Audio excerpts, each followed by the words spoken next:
Surat perintah pencairan Bansos Ekstra untuk KPM PKH dan juga BPNT dijadwalkan disalurkan mulai hari ini 21 September sampai awal Oktober 2023. Siap-siap para KPM menyambut bantuan ekstra atau Bansos Ekstra dengan menyiapkan kartu keluarga dan KTP asli untuk pengambilan bantuan. Nah, daerah mana sajakah yang dijadwalkan pencairan mulai hari ini sampai awal Oktober 2023? Simak info lengkapnya dan kita intro dulu.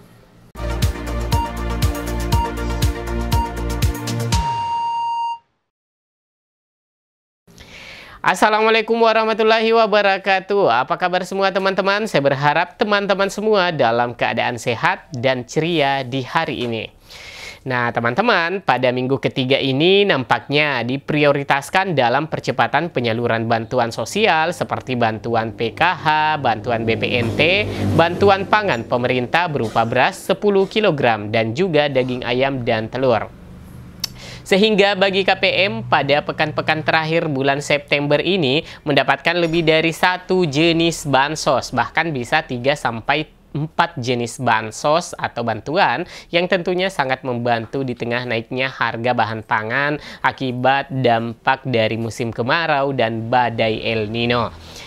Nah, selain bantuan program Keluarga Harapan atau PKH dan juga BPNT yang dicairkan pada pekan ini bagi KPM yang masuk namanya dalam SP2D semua termin dan juga di termin susulan, selain itu bantuan ekstra juga turut dicairkan.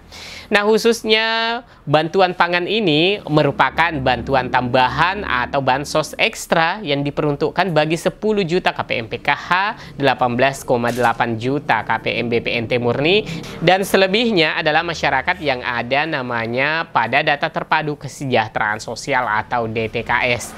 Nah, bantuan ekstra ini sudah mulai terpantau cair setelah diterbitkannya Surat Kepala Badan Pangan Nasional nomor 210-TS-03-K-9-2023 perihal penyaluran CPP dalam rangka pemberian bantuan pangan beras dan BNBA SP2D penerima dari 21,3 juta keseluruhan KPM penerima sudah diterbitkan.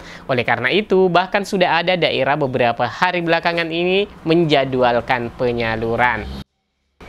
Terkait persuratan resminya dalam rangka pencairan bantuan pangan ini yaitu terbitnya Surat Kepala Badan Pangan Nasional nomor 210-TS-03-K-9-2023 perihal penyaluran CPP dalam rangka pemberian bantuan pangan beras. Dan keputusan Kepala Bapanas nomor 353-TS-04-03-K-9-2023 tentang petunjuk teknis penyaluran cadangan pangan untuk pemberian bantuan pangan tahap kedua tahun 2023. Penyelenggaraan penyaluran cadangan pangan pemerintah untuk memberikan atau untuk pemberian bantuan pangan merupakan upaya untuk menanggulangi kekurangan pangan yang dapat berdampak pada terjadinya krisis pangan dan gizi, pengendalian inflasi, serta melindungi produsen dan konsumen dari dampak fluktuasi harga kepada penerima bantuan pangan. Ini melanjutkan bantuan pangan dalam bentuk beras yang akan diberikan di September, Oktober, November, 10 kilo. Kita berikan kepada 21,3 juta keluarga penerima. Jadi, kegiatan penyaluran bantuan pangan di seluruh Indonesia sebagai tindak lanjut dari Surat Badan Pangan Nasional atau Bapanas Republik Indonesia nomor 210-TS-03-K-9-2023 tertanggal 4 September 2023 perihal penyaluran CPP dalam rangka pemberian bantuan pangan beras sebagai antisipasi dan pelaksanaan penanggulangan kekurangan pangan yang dapat berdampak pada terjadinya krisis pangan dan gizi serta upaya dalam pengendalian inflasi. Nah, beberapa catatan penting dari regulasi yang diterbitkan dalam rangka penyaluran cadangan pangan pemerintah untuk pemberian bantuan pangan, yaitu titik penyerahan atau dropping point penyaluran CPP.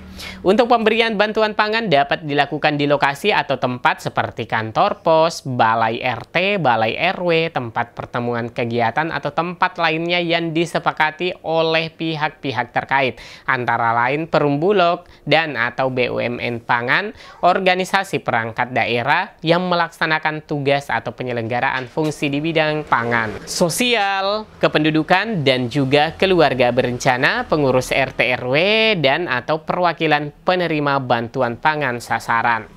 Nah, teman-teman, terpantau penyaluran beras cadangan pangan pemerintah atau CPP sudah mulai didistribusikan. Bulog Divre NTB menyalurkan bantuan beras dari Badan Pangan Nasional kepada pemerintah Kota Mataram kepada 36.363 keluarga penerima manfaat atau KPM atau setara dengan 363.630 kg. Selanjutnya sudah dijadwalkan penyaluran seperti daerah Kabupaten Purworejo, Provinsi Jawa Tengah telah mempublikasikan jadwalnya mulai dari tanggal 19 September sampai dengan 29 September 2023. Dan khususnya di daerah kabupaten saya di ujung Sulawesi Selatan, itu menjadwalkan penyaluran mulai 19 September hingga 3 Oktober 2023. Selanjutnya, Kota Batam sudah mulai menyalurkan bantuan beras CPP tahap kedua yang diperuntukkan bagi 32.533 keluarga penerima manfaat atau KPM sejak tanggal 19 September 2023 hingga akhir bulan September 2023. Nah, bagaimana daerah teman-teman? Apakah ada yang sudah dapat undangannya? Nah, perlu diketahui teman-teman ya, selain yang disalurkan oleh transporter yang bekerja sama dengan Perum Bulog, ada juga yang disalurkan melalui PT Pos Indonesia.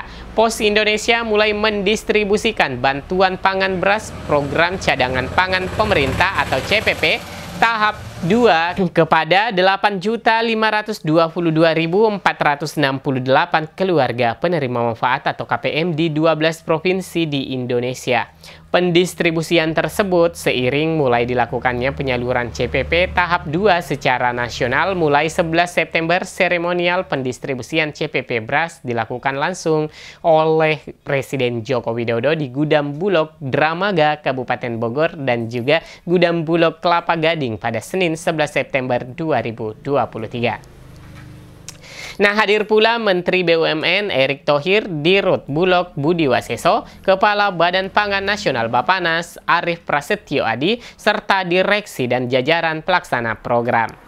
Nah, distribusi bantuan pangan oleh Pos Indonesia ini dilakukan mulai dari DKI Jakarta, Jawa Barat, dan Banten, serta ke-9 provinsi lainnya secara bertahap. Di DKI Jakarta itu sebanyak 304.040 KPM. Itu akan menerima sekitar 3.040 ton beras. Untuk Jawa Barat 44.277 ton dan Banten 6.599 ton. CPP beras tahap 2 Pos Indonesia mendapatkan penugasan untuk melakukan pendistribusian ke 12 provinsi di Indonesia. Ke-12 provinsi tersebut adalah Banten, DKI Jakarta, Jawa Barat, lalu Maluku Utara, Provinsi Aceh, Provinsi Sumatera Utara, Sumatera Barat, Riau, kemudian Kepulauan Riau, dan Kalimantan Tengah. Penerima beras ini harus membawa dan menunjukkan EKTP atau KK dan surat pemberitahuan atau SP sebagai penerima bantuan. Nanti pegawai pos akan melakukan verifikasi syarat administrasi penyerahan CPP yang dibawa oleh penerima bantuan untuk diverifikasi datanya. Nah, oleh karena itu, Pos Indonesia telah menyiapkan ribuan armada dan SDM yang siap mengantarkan beras kepada yang berhak. Pos Indonesia juga memastikan beras akan diterima oleh warga di daerah pelosok atau 3T. Semoga saja bantuan beras tahap kedua ini merata pencairannya sesuai jadwal yang ditentukan di masing-masing daerah. Semoga saja bantuan beras tahap 2 ini merata pencairannya sesuai dengan jadwal yang telah ditentukan di masing-masing daerah. Semoga berita ini bermanfaat, like dan share jika berita ini layak untuk diketahui halayak. Saya Amran undur diri, sampai jumpa di video selanjutnya. Wassalamualaikum warahmatullahi wabarakatuh.